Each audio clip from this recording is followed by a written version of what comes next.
تو یہ ایک سلام ہوا۔ سلام کے متعلق قرآن پاک میں بھی یہ ذکر آیا ہے کہ جنتی جب جنت میں جائیں گے تو وہاں فرشتے انہیں سلام کریں گے۔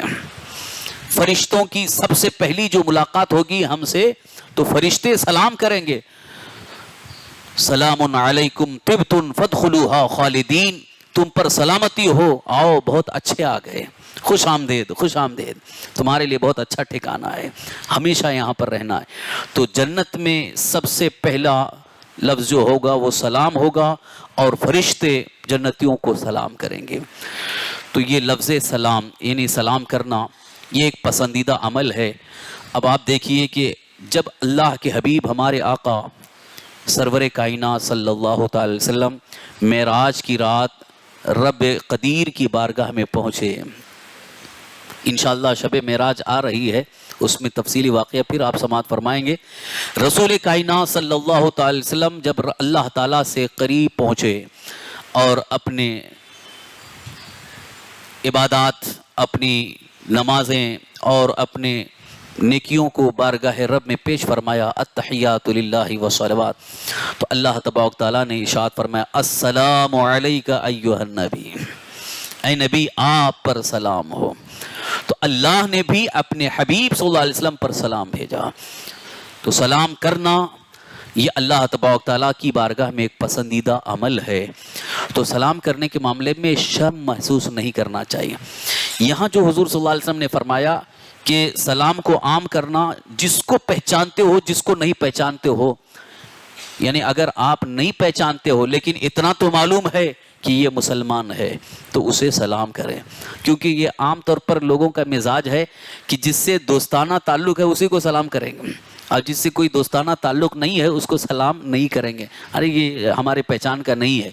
پہچان ہو نہ ہو یہ نہ دیکھیں، بلکہ یہ دیکھیں کہ وہ مسلمان ہے، اسے سلام کیا جائے۔ اب اس کے متعلق ایک دوسرا حکم جو حدیث پاک میں آیا ہے، اگر کوئی بد مذہب ہے، بد عقیدہ ہے، کافر ہے، کفر و شرک میں مبتلا ہے اور عقائد اس کے بالکل ہی خلاف اسلام ہیں، نظریات خلاف اسلام ہیں، گستاخ رسول ہے، تو اسے سلام نہیں کیا جائے گا۔ یہ دوسری حدیث میں ہے۔ یہاں تو صرف اتنا ہے کہ سلام کو عام کرنا اچھا عمل ہے۔ اب کوئی صاحب اگر یہ کہیں کہ حدیث میں تو آیا سب کو سلام کرو، سب کو سلام کرو، لیکن دوسری حدیث میں یہ بھی تو حضور نے فرمایا ہے من وقر صاحب بدعت فقد اعان علی ہدم الاسلام، جس نے صاحب بدعت یعنی بد مذہب کی تعظیم کی، اس نے اسلام کو ڈھانے میں مدد کیا، ڈیمولیشن کر دیا، اسلام کو ڈھانے کی کوشش کی، یعنی مکمل طور پر اسلام کو ڈھا رہا ہے۔ تو سلام تو ایک تعظیم کا انداز ہے، تعظیم ہے، رسپیکٹ ہے، تکریم ہے، عزت کے لیے ہے، مگر حضور صلی اللہ علیہ وسلم ارشاد فرماتے ہیں صاحب بدعت کی تعظیم جائز نہیں ہے۔ اسی لیے تمام محدثین، تمام فقہا فرماتے ہیں کسی بھی بد مذہب کو سلام نہیں کیا جا سکتا ہے، سلام کرنے کی ضرورت نہیں۔ اگر وہ سلام کرتا بھی ہے تو اسے جواب دینے کی ضرورت نہیں ہے، ہاں البتہ اس کے لیے ہدایت کی دعا کر سکتے ہیں، اللہ اس کو ہدایت دیں، ہداک اللہ کہہ سکتے ہیں۔ اس سلسلے میں کبھی کبھی کچھ لوگ سوال کرتے ہیں، لہذا اس لیے میں نے اس مسئلے کو بھی واضح کر دیا کہ جو بھی بدعقیدہ ہے، بد مذہب ہے، خلاف اسلام عقائد اور نظریات رکھتا ہے، چاہے وہ کسی بھی مذہب سے تعلق رکھتا ہو، بظاہر مسلمان ہے، تو اب ہمیں معلوم ہے کہ اس کے عقائد اور نظریات خلاف اسلام ہے، قرآن و حدیث کے خلاف ہے، تو اسے سلام کرنے کی اجازت نہیں۔ ایک تو حدیث میں نے آپ کے سامنے یہ پیش کی ہے من وقر صاحب بدعت فقد اعان علی ہدم الاسلام، اور ایک دوسری حدیث جو مسلم شریف کی بڑی طویل حدیث ہے، سرکار دو عالم صلی اللہ علیہ وسلم نے ان کے بارے میں کہ جو بد مذہب ہو گئے، جو دین سے دور ہو گئے، جنہوں نے دین کا مذاق اڑایا یا احکام اسلام کے خلاف نظریات کو اپنا لیا، بدعتوں کو اپنا لیا، ان کے متعلق سرکار دو عالم صلی اللہ علیہ وسلم نے بہت سخت حکم فرمایا فلا تجالسوہم، ان کے ساتھ اٹھو بیٹھو نہیں، ولا تشاربوہم، ان کے ساتھ کھانا پینا نہ رکھو، ولا تواکلوہم ولا تسلموا علیہم، ان کو سلام بھی نہ کرو، ولا تعودوہم ان مرضوا، اگر وہ بیمار ہوں تو ان کی عیادت نہ کرو۔ یہ رسول پاک صلی اللہ علیہ وسلم کا فرمان دوسری جگہ یوں ہے۔ تو اسی لیے محدثین اور تمام فقہاء اور علماء یہ فرماتے ہیں کہ صاحب بدعت ہے، بد مذہب ہے، تو اس کی نہ تعظیم جائز ہے، نہ اس کے لیے سلام جائز ہے، نہ سلام کا جواب ہے۔ البتہ جو سنی صحیح العقیدہ ہے وہی اہل ایمان ہے، لہٰذا اس کو سلام بھی کیا جائے گا اور اس کے سلام کا جواب بھی دیا جائے گا۔ تو سرکار دو عالم صلی اللہ تعالی وسلم کے اس فرمان عالی شان کی روشنی میں اور شریعت مطہرہ کے حکم کی روشنی میں یہ بھی عرض کروں گا کہ اپنے گھر میں سلام کی عادت ڈالیں۔ کبھی کبھی ہم گھر میں جاتے ہوئے سلام کرنے کو شرم محسوس کرتے ہیں کہ زوجہ ہے، بیوی ہے، تو بیوی کو سلام کرنا کوئی یہ عار اور شرم کی بات نہیں ہے۔ جو گھر میں داخل ہو، اگر ہم گھر میں داخل ہوئے اور بیوی ہے، بچے ہیں، تو ہم کو زور سے سلام کرنا چاہیے، السلام علیکم، اس لیے کہ سرکار دو عالم صلی اللہ علیہ وسلم کی ایک حدیث پاک کی روشنی میں کہ جب گھر میں داخل ہونے والا بلند آواز سے سلام کرتا ہے تو فرشتے اس کے لیے دعا کرتے ہیں اور اس گھر میں برکت ہوتی ہے۔ اور اس کا ایک بڑا فائدہ یہ بھی ہوگا کہ بچوں کو سلام کی عادت مل جائے گی کہ ہم جب سلام کر رہے ہیں تو ہمارے بچے بھی سلام کریں، اور بچوں کو اس کی عادت ڈالنا چاہیے کہ گھر میں اندر آؤ تو سلام کر کے آؤ۔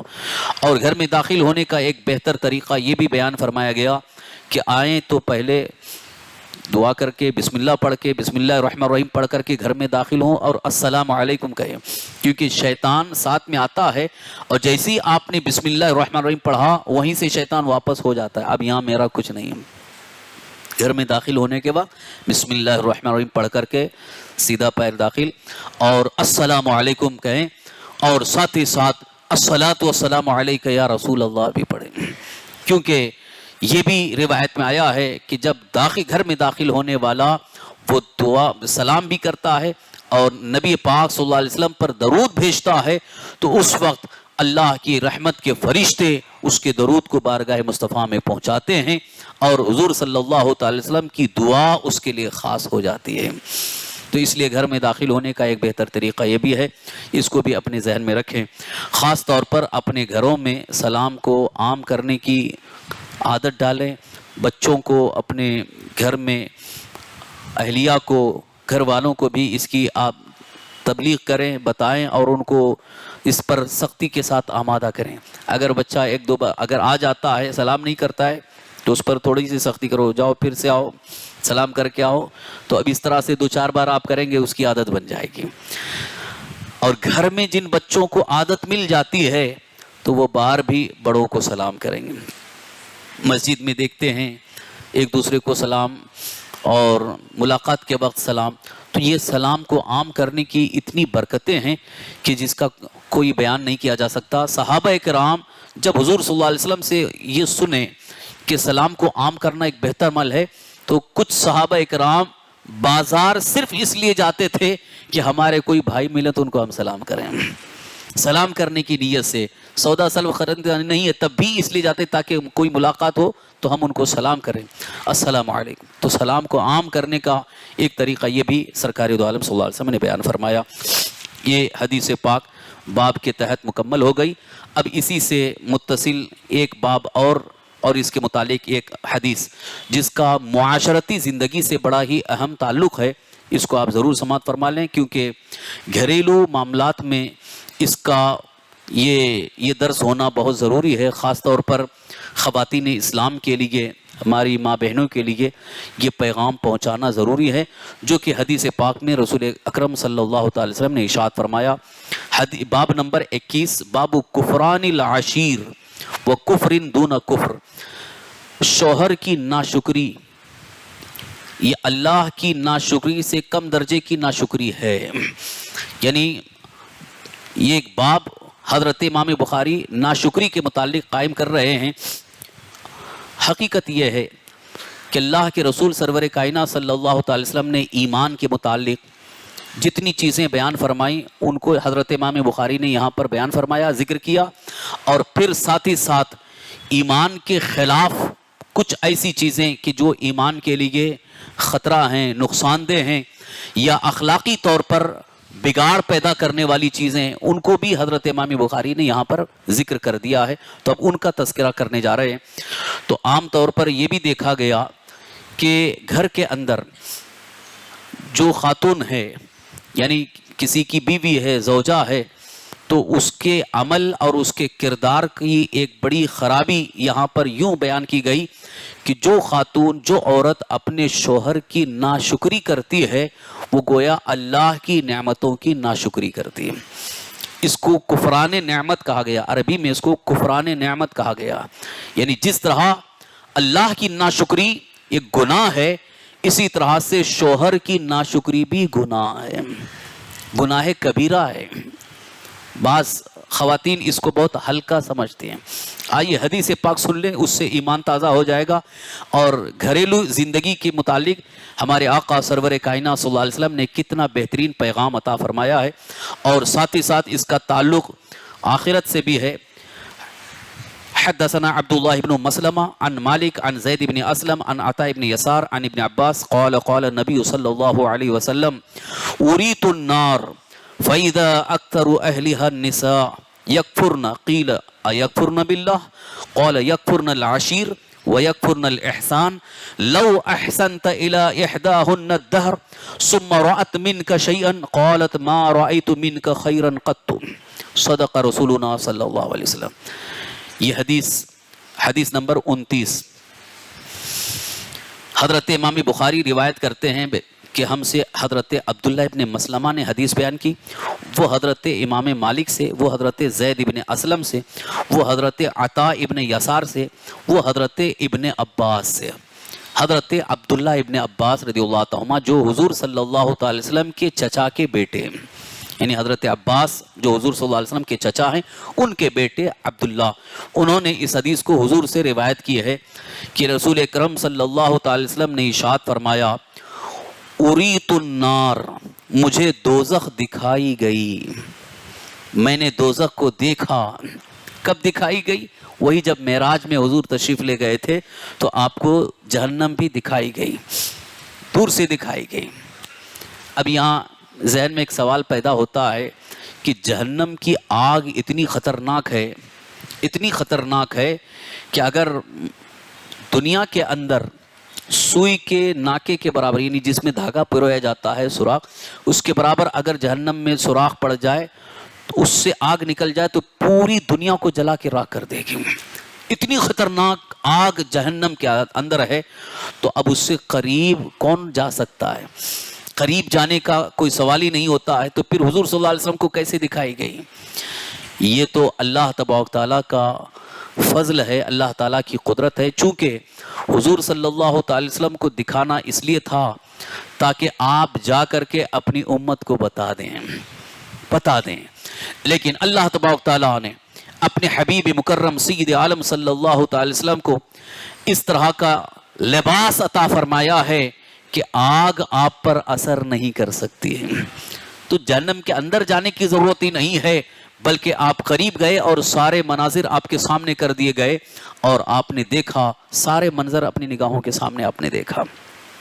جہنم کے اندر کیا کیا ہو رہا تھا، یعنی جو قیامت قائم ہونے کے بعد کس کس عذاب میں کس کو مبتلا کیا جائے گا، کیسا کیسا عذاب دیا جائے گا، وہ حضور صلی اللہ علیہ وسلم کے سامنے پیش کیا گیا، بتایا گیا. اور حضور نے واپس آنے کے بعد تفصیل کے ساتھ بیان فرمایا کہ میں نے ایسا عذاب دیکھا، میں نے ایسا عذاب دیکھا، ایسا عذاب ہو رہا تھا. تو ابھی اس حدیث میں حضور ارشاد فرماتے ہیں اریت النار، مجھے جہنم دوزخ دکھائی گئی. فَإِذَا أَكْثَرُ أَهْلِهَا النِّسَاء، اس میں زیادہ عورتیں تھیں. جہنم کے اندر سب سے زیادہ عورتیں تھیں. یکفرن، جو کہ ناشکری کرتی ہیں. تو صحابہ اکرام نے عرض کیا، صحابہ اکرام نے پوچھا ایکفرن باللہ، یا رسول اللہ کیا وہ عورتیں اللہ کی ناشکری کرنے کی وجہ سے، اللہ کے ساتھ کفر کرنے کی وجہ سے جہنم میں ڈالی جا رہی ہیں؟ تو حضور نے فرمایا نہیں، یکفرن العشیر، شوہر کی ناشکری کرنے کی وجہ سے، کہ وہ جو شوہروں کی ناشکری کرتی ہیں ان کو جہنم میں ڈالا جائے گا. وَيَكْفُرْنَ الْإِحْسَانِ، احسان کا انکار کرتی ہیں. اور پھر وہ کیفیت حضور نے بیان فرمائی، لَوْ أَحْسَنْتَ إِلَىٰ إِحْدَاهُنَّ الدَّهْرَ ثُمَّ رَأَتْ مِنْكَ شَيْئًا قَالَتْ مَا رَأَيْتُ مِنْكَ خَيْرًا قَطُّ. عورتوں کا حال یہ ہے، اگر تم ان میں سے کسی کے ساتھ ساری عمر احسان کرو، پھر وہ تم سے تھوڑی سی کمی اگر دیکھ لے تو یہی کہے گی میں نے تو تم سے کبھی اچھائی دیکھی ہی نہیں۔ کون بیان فرما رہے ہیں؟ محسن انسانیت آقا کریم اللہ کے حبیب سرور کائنات صلی اللہ علیہ وسلم ارشاد فرما رہے ہیں، کیونکہ حضور صلی اللہ تعالی وسلم کو اللہ تعالیٰ نے سارے علوم عطا فرمائے، اور حضور صلی اللہ علیہ وسلم انسانوں کے مزاج، انسانوں کی نفسیات سے بھی واقف ہیں۔ تو عورتوں کی نفسیات یہی ہے، عورتوں کی سائیکالوجی یہی ہے کہ ان کے ساتھ اگر شوہر زندگی بھر احسان کرے، اچھے اچھے کپڑے لا کے دے، کھانا اچھا کھلاتا رہے، لے کے گھومتا رہے، اور یہاں تک کہ کبھی کبھی اسے تانا سننا پڑتا ہے ماں باپ سے کہ تو بیوی کا غلام ہو گیا ہے، زن مرید ہو گیا ہے، یہاں تک کہ وہ تانے سنتا رہتا ہے مگر اس کی خدمت میں لگا رہتا ہے، لیکن پھر کبھی اگر تھوڑی سی بے توجہی ہو گئی، حالات کبھی اونچ نیچ ہو جاتے ہیں، جیسے کمائی کم ہونے لگی، اب تھوڑی سی اس نے اب گھومنے پھرنے کے لیے لے جانا چھوڑ دیا، اب غصہ ہو گئی، تم تو ہم کو کبھی نہیں لے کے جاتے ہو، گھمانے نہیں لے جاتے ہو، اسی میں لفڑا جھگڑا ہو جاتا ہے۔ تو یہ ناشکری ہے۔ اللہ کے رسول صلی اللہ تعالی وسلم ارشاد فرماتے ہیں عورتوں کی ناشکری یہ ہے کہ اگر زندگی بھر ان پر احسان کرو لیکن کبھی تھوڑی سی کمی ہو گئی، کبھی ایک بار زندگی میں کمی ہو گئی تو پورے احسان پر پانی پھیر دیں گے، یہی کہیں گے تم سے تو کچھ بھی نہیں دیکھا ہم نے، بھلائی نہیں دیکھی۔ اور خاص طور پر جب جھگڑا شروع ہوتا ہے اس وقت یہ کیفیت ہو جاتی ہے، وہ سارے احسانات پر پانی پھیر دیتی ہیں اور کچھ بھی ان کے ذہن میں نہیں رہتا ہے کہ ہمارے ساتھ انہوں نے یہ احسان کیا ہے، یہ احسان کیا، کچھ نہیں ہے، سب بھلا دیتی ہیں اور اسی وجہ سے جہنم میں ڈالی جائیں گی۔ رسول کائنات صلی اللہ تعالی وسلم کے ارشاد پاک کی روشنی میں آج ہماری ماں بہنوں کو اپنا محاسبہ کرنا چاہیے۔ یہاں حدیث پاک کو پیش کرنے کے ساتھ ساتھ محدثین نے ایک بڑا بہترین نقطہ بیان فرمایا۔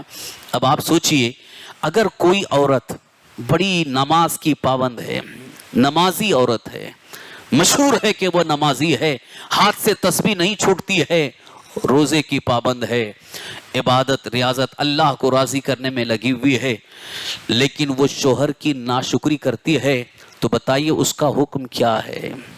تو سارے علماء فرماتے ہیں اللہ تبارک تعالیٰ اس خاتون سے راضی نہیں ہوگا جو عبادت تو کر رہی ہے، تسبیح بھی پڑھ رہی ہے، لیکن شوہر کی ناشکری کرتی ہے، اللہ تعالیٰ کو اس کی عبادت پسند نہیں ہے۔ تو جو خواتین یہ سمجھتی ہوں گی کہ ہم تو اللہ کو راضی کرنے کے لیے رات بھر تہجد پڑھ لیں گے، دن بھر عبادت کر لیں گے، تسبیح پڑھ لیں گے، درود شریف پڑھ لیں گے، قرآن کی تلاوت کر لیں گے، اللہ راضی ہو جائے گا، یہ چلو یہ راضی نہ ہو تو کچھ نہیں فرق پڑے گا۔ حضور اکرم صلی اللہ علیہ وسلم ارشاد فرماتے ہیں جس عورت سے اس کا شوہر ناراض ہو گیا تو رات بھر فرشتے اس پر لعنت بھیجتے ہیں، رات بھر فرشتے اس پر لعنت بھیجتے ہیں کہ اللہ کی رحمت سے یہ دور ہو جائے، اللہ کی رحمت سے یہ دور ہو جائے۔ بتائیے جب فرشتے اس پر لعنت بھیجتے ہوں تو اللہ تعالیٰ اس کی عبادت کیا قبول فرمائے گا؟ اس کا ذکر کہاں سے قبول ہوگا؟ اس کی تسبیح کہاں سے قبول ہوگی؟ لہٰذا جو خواتین خوش فہمی میں مبتلا ہیں کہ ہماری نمازیں بہت ہیں، ہماری عبادت بہت ہے، وہ خوش فہمی میں مبتلا نہ ہوں، بلکہ سب سے پہلے اس بات کا خیال رکھیں کہ ہمارے شوہر ہم سے ناراض نہ ہوں۔ اسی لیے ایک حدیث پاک میں سرکار دو عالم صلی اللہ علیہ وسلم نے یہ بھی ارشاد فرمایا اللہ کے نزدیک بہترین عورت وہ ہے کہ شوہر اس کے قریب آئے تو وہ شوہر کو خوش کر دے، شوہر کو خوش کر دے۔ بلکہ آج تو اکثر کی یہ شکایت سننے میں آتی ہے کہ میں دن بھر کا تھکا ہارا ٹینشن میں گھر آتا ہوں اور ان کی سن کر کے اور پریشان ہوں۔ کئی شکایتیں یہ کرتے ہیں۔ خواتین کو، عورتوں کو یہ چاہیے کہ شوہر کے مزاج کا خیال رکھے، نفسیات کا خیال رکھے۔ بیچارہ دن بھر کمائی کر کے، دن بھر مزدوری کر کے، دن بھر تھک ہار کر کے گھر میں آیا اور ادھر سب ٹینشن شروع اور مزید اس پر ٹینشن، تو اس کی وجہ سے شوہر بہت زیادہ جب دل برداشتہ ہو جاتا ہے تو پھر وہ معاذ اللہ گالی گلوچ کرنے پر آمادہ ہو جاتا ہے اور اس کے دل سے محبت نکل جاتی ہے، طرح طرح کی پھر حرکتیں شروع ہوتی ہیں۔ لیکن یہاں ایک خاص بات میں مرد حضرات سے بھی عرض کروں گا کہ خواتین کے ساتھ بھی حسن سلوک کا رسول پاک صلی اللہ علیہ وسلم نے حکم فرمایا ہے۔ اللہ تعالیٰ نے قرآن پاک میں ارشاد فرمایا وَعَاشِرُوهُنَّ بِالْمَعْرُوفِ، عورتوں کے ساتھ بھلائی کا سلوک رکھو. یہ نہیں کہ وہ بیوی ہے تو اب بالکل نوکرانی ہے, پیر کی جوتی ہے, جیسا چاہو اس کو استعمال کرو. یہ بھی حکم نہیں دیا ہے اللہ تعالیٰ نے. اللہ تعالیٰ نے حکم فرمایا کہ ان کے ساتھ اچھا سلوک کرو, خیر کا سلوک کرو, بھلائی کے ساتھ پیش آؤ, نرمی کے ساتھ پیش آؤ. اور سختی کا بھی کہاں حکم دیا گیا ہے؟ جب بہت زیادہ وہ بد چلنی کی طرف یا غلط عادتوں کی طرف جا رہی تب سختی کا حکم ہے, لیکن بلا وجہ سختی کا کوئی حکم نہیں ہے. آج تو بعض لوگ تو یہ سوچتے ہیں کہ میں گھر میں جاؤں تو اپنی بیوی پر خوب گالی گلوچ کر کے اس کو ڈانٹ پھٹکار کر کے رکھوں تاکہ میرا ایک روب اس پر رہے گا. یہ ڈانٹ پھٹکارنے سے, گالی سے روب نہیں ہوتا ہے, بلکہ تقوی اور پرہیزگاری سے اس کے اوپر روب قائم ہوتا ہے. جتنی آپ کے اندر پرہیزگاری ہوگی بیوی کے اندر اتنی ہی محبت زیادہ ہوگی. اور جہاں خود پرہیزگاری نہیں ہے اور بیوی کے اوپر روب جمانا چاہیں تو کبھی روب قائم نہیں ہوگا, بلکہ الٹا اپنا روب ختم ہو جاتا ہے. اس لیے یہ بھی یاد رکھیں کہ اپنی بیوی کے اوپر اگر روب قائم رکھنا ہے, اس کے اندر ایک ڈر رہے اور ہماری عزت کا خیال رہے, تو ہمارے اندر تقوی اور پرہیزگاری ہونا چاہیے. جتنی پرہیزگاری ہمارے اندر ہوگی اتنی ہی محبت اس کے اندر ہوگی اور اس کے دل میں احترام بھی ہوگا. تو دونوں کو بیلنس قائم رکھنا ہے. یعنی عورتوں کو شوہروں کی تعظیم کا حکم دیا گیا, شوہروں کی ناشکری کرنے سے منع کیا گیا. اسی طرح سے شوہروں کو بیویوں کے حقوق ادا کرنے کی ترغیب دی گئی اور تاکید بھی فرمائی گئی. آج کے حالات کے پیش نظر خاص طور پر ہماری قوم کے چند نوجوان بھائیوں سے ایک بات یہ عرض کرنا چاہوں گا, کیونکہ کچھ شکایات یہ بھی ہمارے کانوں تک پہنچی ہیں کہ ہمارے کچھ نوجوان وہ رات بھر ادھر ادھر گھومتے پھرتے ہیں, کہیں بیٹھ کر کے ٹائم پاس کر رہے ہیں. تو جو رات ایک سکون کا وقت ہوتا ہے بیوی کے لیے, وہ وقت انہیں نہیں دیا جاتا ہے, تو اس کی وجہ سے ان کے دل میں نفرت پیدا ہوتی ہے. یہ گھروں میں جو نفرت کا ماحول بن رہا ہے اس کی ایک بڑی وجہ یہ بھی ہے کہ شوہر اپنی بیوی کے لیے وقت دینے کے لیے تیار نہیں. دن بھر تم کام کاج میں رہتے ہو, دن بھر مصروفیت ہے, تو کم سے کم گھر آنے کے بعد اس کو ٹائم دو, اس کو وقت دینا چاہیے. اس کے ساتھ جو تعلقات ہونا چاہیے کہ اچھے تعلقات قائم رہیں اور کچھ ہنسی خوشی کی بات ہو تاکہ اس کے دل میں محبت پیدا ہو. بعض تو ایسے ہیں کہ دن بھر تو کام کاج سے آئے اور اس کے بعد رات بھر موبائل لے کے بیٹھے ہوئے, اس کی طرف کوئی توجہ ہی نہیں. ایسی بھی شکایت آتی ہیں. یہ موبائل تو ایک طرح سے ایک دجال بن گیا ہے جو آج ہماری قوم کو پوری طرح سے تباہی کی طرف لے جا رہا ہے. اس سے بھی آپ پرہیز کریں. ضرورت کے تحت موبائل کا استعمال ہے, لیکن جو اہم کام ہے اس کی طرف توجہ زیادہ ہو. خاص طور پر گھر کا ماحول بگڑنے نہ پائے, ہماری گھر کی خواتین کے اندر نفرت نہ پیدا ہو, اس کا ہر شوہر کو, گھر والوں کو لحاظ کرنا, خیال رکھنا ضروری ہے. تو جو نوجوان معاشرتی زندگی سے ناواقف ہیں ان کے لیے میں خاص طور پر یہ دعوت فکر دینا چاہوں گا کہ شادی ہونے کے بعد, نکاح ہونے کے بعد ہمیں اس بات کا خاص خیال رکھنا ہوگا کہ معاشرتی زندگی, سماجی زندگی, گھریلو زندگی کس طرح سے اس میں ایک بہترین بیلنس قائم ہو سکتا ہے اور خوشگوار زندگی گزر سکتی ہے. اس کے لیے معلومات حاصل کرنا ضروری ہے. خاص طور پر سرکار دو عالم صلی اللہ تعالی وسلم کی معاشرتی زندگی کو اپنی نگاہوں کے سامنے رکھیں. پیارے آقا صلی اللہ تعالی وسلم کی شان یہ ہے کہ ام المومنین حضرت عائشہ صدیقہ رضی اللہ تعالیٰ, جو ہمارے آقا صلی اللہ علیہ وسلم کی زوجہ محترمہ ہیں, فرماتی ہیں ہمارے آقا صلی اللہ تعالی وسلم کے اخلاق تو مکمل قرآن ہیں, مکمل قرآن ہیں. بیوی جب شوہر کے بارے میں یہ کہہ دے تو یقیناً یہی سب سے بڑی گواہی ہے.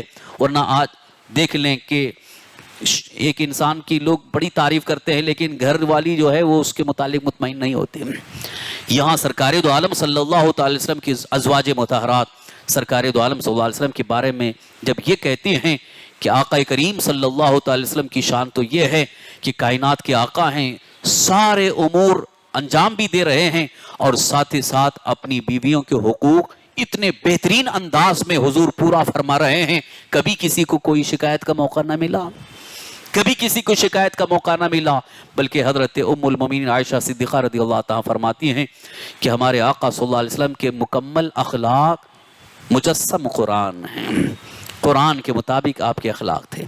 تو یہاں چونکہ بات آ گئی تو اس لیے دونوں کو میں نصیحت کر رہا ہوں کہ جہاں عورتوں کو اللہ کے رسول صلی اللہ علیہ وسلم نے اس طرح سے تاکیداً ناشکری سے منع فرمایا ہے, وہیں شوہروں کو بھی بیویوں کے حقوق کی حق تلفی کرنے سے منع کیا گیا ہے، ان کی حق تلفی نہ ہو، ان کا جو حق ہے حق ادا ہونا چاہیے تاکہ خوشگوار زندگی گزر سکے۔ اب ایک آخری پیغام، اس کو ہمارے گھروں تک پہنچانا ضروری ہے کہ آج جو بچیاں پروان چڑھ رہی ہیں، بچی ہے 6 سال 7 سال 8 سال، جیسے جیسے عمر بڑھتی ہے تو جو بھی بچیاں آج گھروں میں پروان چڑھتی ہیں ان کے متعلق صرف اور صرف اتنا خیال رکھا جاتا ہے کہ تعلیم اچھی ہو، تعلیم اچھی ہو۔ بہت اچھی بات ہے، تعلیم اچھی ہونی چاہیے، کیوں؟ تعلیم یافتہ ہو تو معاشرے میں سماج میں ایک عزت کی نگاہ سے دیکھے جاتے ہیں۔ لیکن میرا ایک مشورہ یہ ہے کہ اپنی بچیوں کی تعلیم کے ساتھ ساتھ جیسے جیسے ان کی عمر بڑھتی جا رہی ہے 9 سال 10 سال تو وہیں سے ان کو تربیت دینا شروع کریں، گھریلو معاملات انہیں سکھانا شروع کریں۔ یہ تو ماں باپ کی ذمہ داری ہے، باپ تو بہت کم، ماں کی ذمہ داری ہوتی ہے کہ اپنی بچی کو وہ تعلیم دے اور تربیت بھی دے۔ تعلیم تو مدرسے میں مل رہی ہے، تعلیم اسکول میں مل رہی ہے، لیکن تربیت اسے اسکول میں کالج میں نہیں ملتی ہے۔ یہی وجہ ہے کہ جن بچیوں کو ماں نے تربیت نہیں دیا اور صرف وہ کالج کی پڑھی ہوئی ہے، شادی ہو کے آنے کے بعد وہ اپنا الگ رنگ دکھاتی ہے اور یہیں سے پھر گھر میں لڑائی جھگڑے شروع ہوتے ہیں۔ ان کو تربیت نہیں ہے کہ شوہر کے ساتھ کیسے پیش آنا چاہیے، سسرال میں جانے کے بعد ساس سسر کے ساتھ کیسے پیش آنا چاہیے، گھر والوں کے ساتھ کیسے تعلقات رکھنا چاہیے، ان کو کچھ بھی تعلیم نہیں ہے، کچھ بھی تربیت نہیں ہے، بس کھانا پینا پڑھنا، اس کے علاوہ ان کو کچھ معلوم نہیں۔ تو اس کا ایک بڑا ہی بھیانک نتیجہ جو آج سامنے آ رہا ہے کہ اعلیٰ تعلیم یافتہ لڑکیاں طلاق ہو کر کے گھر میں آ رہی ہیں۔ تو اس میں ایک وجہ جہاں تک میں نے دیکھا ہے، میں نے غور کیا ہے کہ ان کو تربیت نہیں دی جا رہی ہے۔ تو آج اس بات کو دل میں ٹھان لیں کہ اپنی بچیوں کو تربیت بھی دینا ہے، خاص طور پر صبر کی تلقین کریں، صبر کی ان کو تعلیم دیں کہ بیٹا آگے کی زندگی میں تمہیں صبر کرنا ہے، خاص طور پر شادی ہو کے جانے کے بعد، بیاہ ہونے کے بعد بہت ساری مشکلات ہوں گی، وہاں صبر کرنا ہوگا، شوہر کی طرف سے سسرال میں تکلیفیں آئیں گی، زبان کو سنبھالنا، زبان کا استعمال کیسے کرنا، یہ بھی تربیت دینا ضروری ہے۔ آج اس کی تربیت کہاں دی جاتی ہے؟ تو وہ بچیاں جو صرف کالج پڑھی ہوئی ہیں ان کو تربیت نہیں ہے، اب ان کو زبان چلانا آتا ہے تو وہ نہ شوہر کا احترام کرتی ہیں، نہ شوہر کے ماں باپ کا احترام کرتی ہیں، ٹر ٹر ٹر ٹر بولنا شروع کر دیتی ہیں، اس لیے کہ ماں باپ نے ان کو چڑھا کے رکھا ہے، ماں باپ نے ان کو سر پہ چڑھا کے رکھا ہے، اور جب وہ شادی بیاہ کی جاتے ہیں وہاں بھی وہی انداز اختیار کرتے ہیں، تو وہاں تو یہ سنا نہیں جائے گا، بلکہ وہاں تو اب ٹوچن دینا شروع ہوتے ہیں، وہاں تکلیفیں دینا شروع کرتے ہیں۔ اسی وجہ سے نتیجہ نکاح ٹوٹ جاتا ہے، رشتہ ٹوٹ جاتا ہے، باہمی نفرت کا ماحول پیدا ہوتا ہے، معاذ اللہ طلاق کی نوبت آ رہی ہے۔ اس لیے میری التماس ہے، گزارش ہے، آج اپنی بچیوں کو اچھی تربیت دینے کی کوشش کریں۔ میرے آقا اللہ کے حبیب سرور کائنات صلی اللہ علیہ وسلم ارشاد فرماتے ہیں، جس نے اپنی بچی کو اچھی تعلیم دیا اور اچھی تربیت دیا اور اچھے گھر میں اسے نکاح کر کے پہنچا دیا، وہ جنت میں میرے ساتھ اس طرح سے ہوگا، میرے قریب ہوگا۔ انگلیوں کا اشارہ کر کے حضور نے فرمایا وہ جنت میں مجھ سے قریب ہوگا۔ یہ کیوں حضور نے فرمایا؟ اس لیے کہ ایک بچی کو اچھی تعلیم اور اچھی تربیت دینا گویا پورے گھر کے ماحول کو بہتر بنانا ہے، کیونکہ ایک بچی اگر وہ گھر میں جاتی ہے، تعلیم یافتہ بھی ہے، تربیت یافتہ ہے، اچھے اخلاق والی ہے، تو بگڑے ہوئے گھر کو سنوار سکتی ہے، بگڑے ہوئے گھر کے ماحول کو بہتر بنا سکتی ہے، نہیں تو کم سے کم اپنی اولاد کو تو اچھی تعلیم دے سکتی ہے، اپنی اولاد کو اچھے اخلاق سکھا سکتی ہے۔ لیکن جس بچی کو تعلیم اور تربیت کچھ نہیں ہے، وہ جانے کے بعد اور زیادہ ماحول کو بگاڑ دیتی ہے، جس کی وجہ سے سکون غارت ہو جاتا ہے، گھر میں ڈیوائیڈ، گھر میں نفرت، تفریق، اختلاف، اور پھر سارا معاملہ گڑبڑ ہو جاتا ہے۔ اور آج جو سب سے بڑے دکھ کی بات یہ ہے کہ آج ہماری بچیوں کے زبان درازی کی وجہ سے معاملہ یہاں تک پہنچتا ہے کہ گھر کے ماں باپ ہوں، بڑے ہوں، خود وہ بچی بھی ہو، پولیس اسٹیشن میں جا کر کے پولیس والوں کے سامنے بیان دینا چاہتی ہے کہ مجھے انہوں نے ایسا کیا ہے، میرے ساتھ ایسا ہو رہا ہے۔ یہ نوبت کیوں آ رہی ہے؟ اس کی ایک بہت بڑی وجہ یہ ہے کہ ان کو اچھی تربیت نہیں دی گئی ہے۔ اچھی تربیت دینے کی کوشش کریں، انشاءاللہ گھر کا ماحول بہتر ہو سکتا ہے، کیونکہ ہمارے آقا صلی اللہ تعالی وسلم کا فرمان ہمارے لیے سب سے بہتر فرمان ہے۔ اللہ اور اس کے رسول کے فرمان سے بہتر کون سا فرمان ہو سکتا ہے؟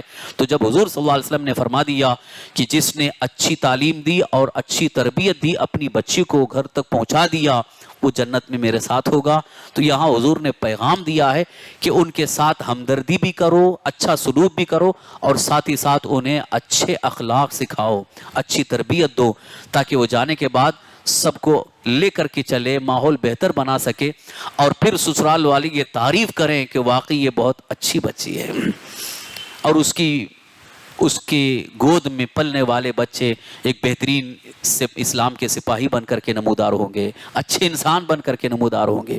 لہٰذا آج کی صدی سے پاک سے میں خاص طور پر گھروں کی خواتین کے لیے، ماں بہنوں کے لیے یہ پیغام دینا چاہوں گا کہ وہ وقت دینے کی کوشش کرے اپنی بچیوں کو اچھی تعلیم اور اچھی تربیت کی، کیونکہ کالج میں، اسکول میں تربیت کا ماحول نہیں ہوتا ہے۔ خاص طور پر آج کا ماحول تو اللہ ماشاء اللہ ہی رحم فرمائے، آج کا ماحول تو اسکول اور کالج کا ماحول تو بڑا ہی خطرناک ماحول ہے، بڑا ہی نازک، بڑا سنگین ماحول ہے۔ لہٰذا گھر کی جو تربیت ہماری بچیوں کو مل گئی، وہی ان کے لیے ایک بہتر تحفہ ہے۔ ماں باپ جو اپنی بچی کو تحفہ دے سکتے ہیں، سب سے بہتر تحفہ اگر ہے تو ان کے لیے اچھی تعلیم اور تربیت ہے، اچھے اخلاق سکھانا یہ بہتر تحفہ ہے۔ باقی مال، دولت، جائیداد وغیرہ وہ سب اپنی جگہ ہے، لیکن اچھی تعلیم اور اچھی تربیت اگر انہیں دے دیں گے تو وہ ہمارے لیے دنیا سے جانے کے بعد بھی ہمارے لیے ذریعے نجات ہیں، ہمارے لیے دعائے مغفرت کا ذریعہ بھی ہیں۔ اللہ تعالی ہم سب کو نیک اعمال کی توفیق عطا فرمائے، اس حدیث پر عمل کی توفیق عطا فرمائے۔